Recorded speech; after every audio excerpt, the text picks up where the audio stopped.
Mark, there's been talk of a cover-up, hasn't there, over the past few months since these dreadful attacks last August. Are you seeing any evidence in that statement tonight from Yvette Cooper there was a cover-up of some sort?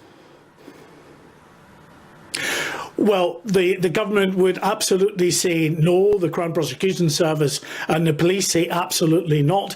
The reason we couldn't talk about these issues, about the concerns over his violent past and violent behaviour, was because of the need to preserve the integrity of the upcoming court case. But now that court case is not happening because of the guilty pleas, they are free to explore that, to reveal that and to talk about that. But quite separately, of course, to the issue of what we could or couldn't say at that time, there was other issues I think that the authorities will need to answer, and answer as a matter of urgency. They haven't done it in any satisfactory way so far, and that relates to the additional charges that Axel Rudikabanu was facing. A terror charge relating to the possession of a PDF document that linked to the Al-Qaeda terrorist group, and also the production of the biological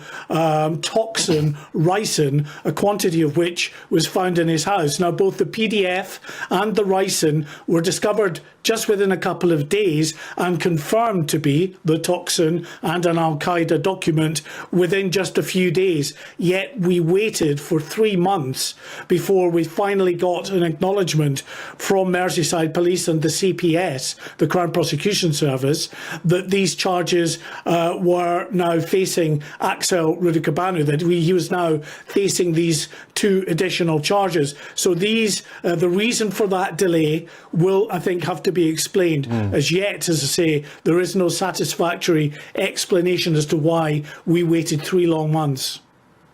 Well, Mark White, thank you for that latest update there on this developing story tonight. Now, joining me live from Washington, D.C. is the leader of Reform UK and the usual presenter of this programme, Nigel Farage. And there he is. Nigel Farage, welcome to Farage, of course. What's your reaction to the news of this public inquiry tonight from the Home Secretary into the Southport murders?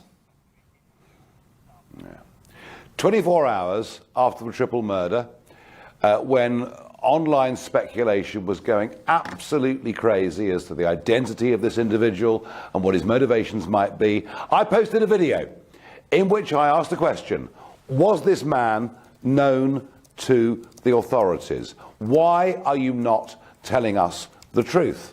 And for that, I was vilified. From senior newspaper publications, broadcasters, politicians, just for asking for the truth. I was apparently somebody who was encouraging rioting.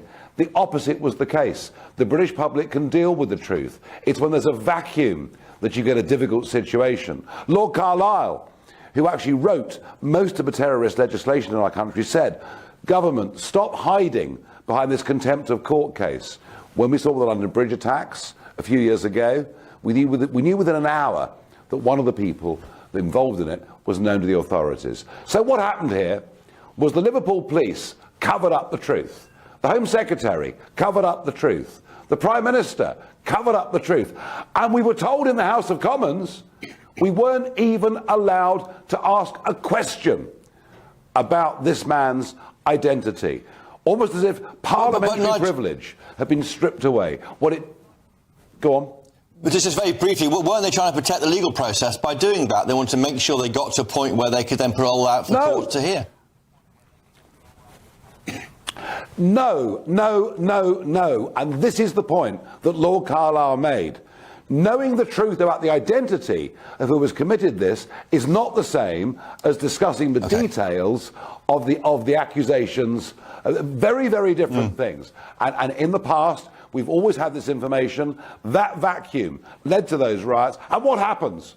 We get the Prime Minister, the Home Secretary, screaming at the far right, daring not to admit to the public that actually this is a terrorist, motivated, he's watching extreme jihadi videos, and we've been denied the truth. And now the truth comes out, and what happens?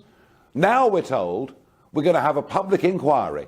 So please don't say anything in case you prejudice the public inquiry.